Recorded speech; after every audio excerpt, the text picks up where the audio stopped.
எனக்கு இருக்கிறது ஒரே பையன், நாளைக்கு ஒரு பொண்டாட்டி வந்து அந்த பொண்டாட்டி பின்னாடி போயிட்டா என்ன பண்ணுறது, நவமாசத்துலேயே நம்ம பையன் இருக்கணும் அப்படிங்கிறதுக்கெல்லாம் எந்தெந்த விஷயத்த சின்ன வயசுலேருந்தே அந்த பையனுக்கு திணிச்சு திணிச்சு வளர்க்கணுமோ அப்படிதான் வளர்க்குறாங்க.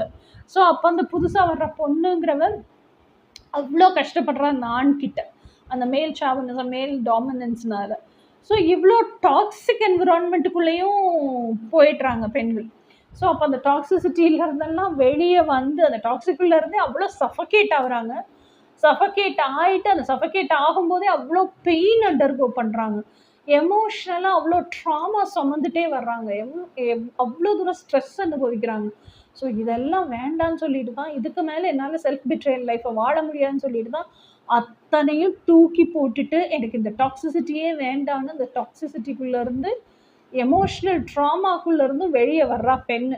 ஓகேயா? ஸோ இப்படி வெளியே வரும்போது தான், இப்படி வெளியே வந்த மில்லினியல்ஸ் 80s கிட்ஸ் இருப்பாங்கல்ல, நான்லாம் 83, ஓகே 80s கிட்ஸு. அப்போ எல்லாத்தையுமே விட்டுட்டு வரும்போது குழந்தைங்க அப்படிங்கும்போதும் ஒரு சிங்கிள் பேரண்ட்டாக சிங்கிள் மதராக ஒன்று குழந்தைய கூட்டிகிட்டு வராங்க. இல்லை குழந்தைக்கான கம்ஃபர்ட், லக்ஸரி, ஹாப்பினஸ் இதெல்லாம் அவள் இருக்கிற இடத்துலையே இருக்கட்டும். நமக்கு தான் அவர் கரெக்டான ஹஸ்பண்டாக இல்லை, குழந்தைக்கு நல்ல அப்பாவாக தான் இருக்கிறாரு அப்படின்னு உள்ள குழந்தைய வந்து